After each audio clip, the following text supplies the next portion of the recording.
Lucifer no era un ser ascendente. Fue un hijo creado del universo local, y de él se dijo: perfecto eras en todos tus caminos desde el día en que fuiste creado hasta que se halló en ti injusticia. Muchas veces había estado en consejo con los altísimos de Edentía. Y Lucifer reinaba sobre la montaña sagrada de Dios, la montaña administrativa de Jerusalén, porque era el ejecutivo en jefe de un gran sistema de 607 mundos habitados. Lucifer era un ser magnífico, una personalidad brillante. Estaba junto a los padres altísimos de la constelación en la línea directa de la autoridad universal. A pesar de la transgresión de Lucifer, antes del auto-otorgamiento de Micael en Urantía, las inteligencias subordinadas evitaron faltarle al respeto y desdeñarlo. Aún el arcángel de Micael, al tiempo de la resurrección de Moisés, no emitió juicio contra él, sino que simplemente dijo: el juez te reprenda. El juicio en tales asuntos pertenece a los ancianos de los días, los gobernantes del superuniverso. Lucifer es ahora el soberano caído y depuesto de Satania. La autocontemplación es sumamente desastrosa, aún para las personalidades excelsas del mundo celestial. De Lucifer se dijo: tu corazón se enalteció por tu hermosura, tu esplendor corrompió tu sabiduría. Vuestro antiguo profeta vio este triste estado cuando escribió: ¿cómo caíste de los cielos, oh Lucero, hijo de la mañana? ¿Cómo has sido derribado, tú que te atreviste a confundir a los mundos? Muy poco se oyó acerca de Lucifer en Urantía debido al hecho de que asignó a su primer ayudante, Satanás, para abogar por su causa en vuestro planeta. Satanás formaba parte del mismo grupo primario de la Nonandet, pero no había actuado nunca como soberano del sistema. Participó plenamente en la insurrección de Lucifer. El diablo no es sino Caligastia, el príncipe planetario depuesto de Urantía y un hijo de la orden secundaria de la Nonandek. Cuando Micael estaba en Urantía en la carne, Lucifer, Satanás y Caligastia se aliaron para precipitar el fracaso de la misión de auto-otorgamiento. Pero claramente fracasaron. Abadón era el jefe del séquito de Caligastia. Siguió a su jefe en la rebelión y desde entonces ha actuado como jefe ejecutivo de los rebeldes de Urantía. Beelzebú era el líder de los seres intermedios desleales que se aliaron con las fuerzas del traicionero Caligastia. El dragón se volvió finalmente la representación simbólica de todos estos personajes malvados. Cuando triunfó Micael, Gabriel bajó de Salvington y encadenó al dragón, todos los líderes rebeldes, por una edad. De los rebeldes seráficos de Jerusalén se ha escrito: y a los ángeles que no mantuvieron su estado primario sino que abandonaron su propia morada, aseguró con fuertes cadenas de oscuridad hasta el juicio del gran día. Lucifer, la simple mención de su nombre parece evocar el olor del azufre. Se le imagina como el ángel más bello de la creación y también como el causante del mayor drama cósmico jamás ocurrido. Cuenta la leyenda que, seducido por su propio orgullo, arrastró a una gran parte de los ángeles que adoraban a Dios, provocando una rebelión cuyas consecuencias últimas son la existencia del dolor, la maldad y la muerte en el mundo. Lucifer es considerado desde entonces como el ideólogo del mal, el instigador del lado oscuro del hombre, el tentador primero. Pero su historia está llena de contradicciones, y una de ellas es la ausencia de una verdadera historia. Porque, un acontecimiento de tal magnitud, de tamaña trascendencia para el ser humano, no podía pasar desapercibido para los autores de la Biblia. En sus páginas deberíamos encontrar un relato pormenorizado del suceso y de cuáles fueron sus causas. Pero no es así.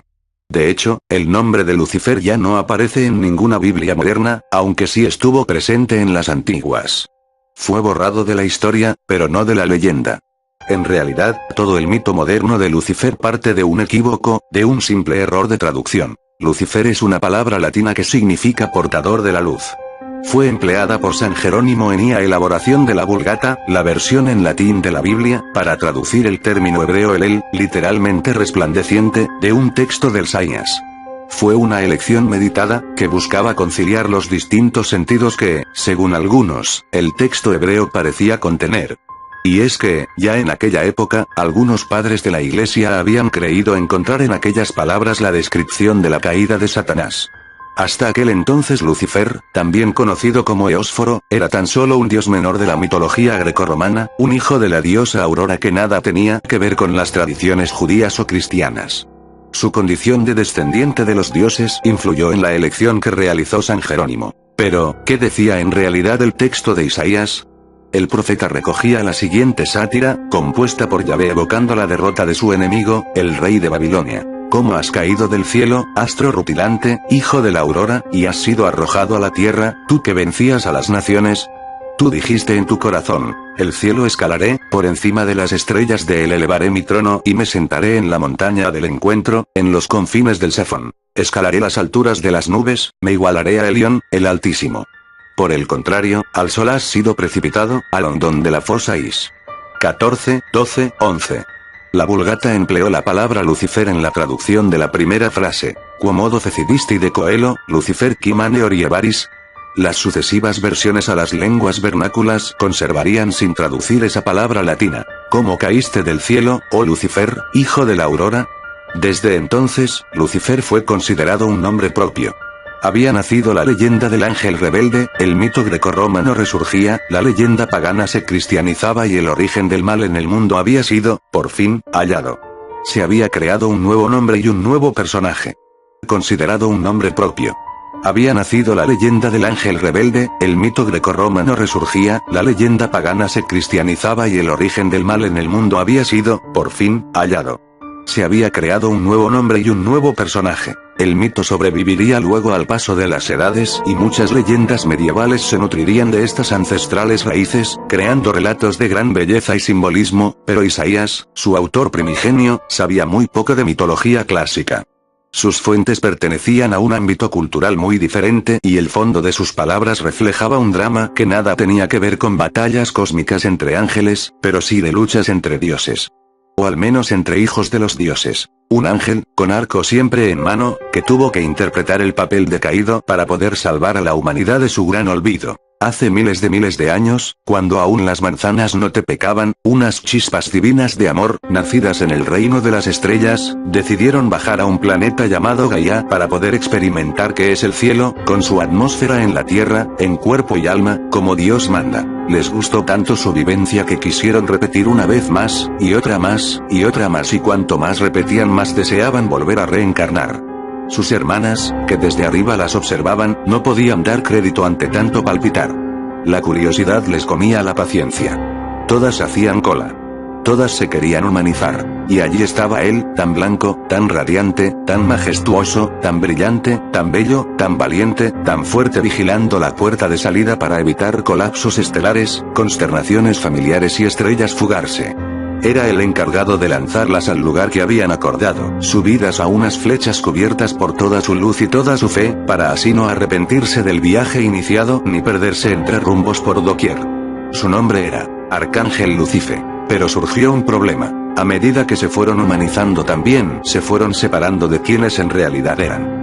Su memoria, que era gobernada por un tiempo para ellas desconocido, les empezó a fallar, y la eternidad que les caracterizaba se durmió en los laureles, olvidando por nunca jamás el camino de regreso a su hogar. Dejaron de reconocerse en su totalidad y así es como crearon una nueva identidad, una nueva energía que bautizaron como miedo, la cual les impedía ser ellas mismas y escuchar a su corazón sin malinterpretar.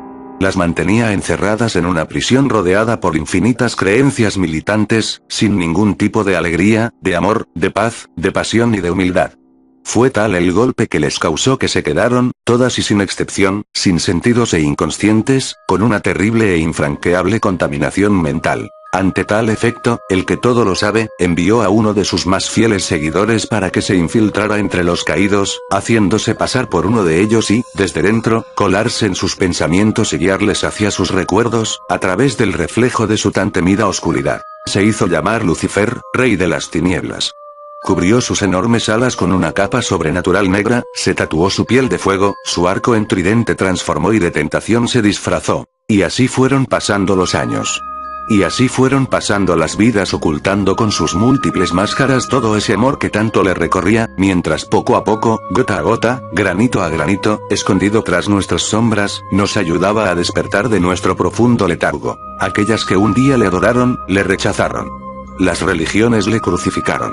Su gran familia le dio de lado. El mayor guerrero de luz que la historia ha conocido y conocerá se convirtió en el mayor enemigo del ser humano que ha existido y existirá. Y fue él, Lucifer, Arcángel Lucife, el que decidió voluntariamente sobrevivir en un infierno, ya que fue la única manera posible que encontró para poder llevarnos a todos, de nuevo, a nuestro anhelado cielo. Aún quedan algunos que, al mirarse, se asustan creyéndose lo que aparentan, sin ser conscientes que tras todos esos miedos con los que se tapa, con los miedos que nos tapamos, tras todos esos miedos que nos ahuyentan, está la presencia de la luz que irradia, que irradiamos, del amor que es, que somos y de la chispa divina de su existencia, de nuestra propia existencia. El día que veamos con el corazón lo que es invisible a nuestros ojos, volveremos, otra vez y por siempre jamás, a volar, dulce volar.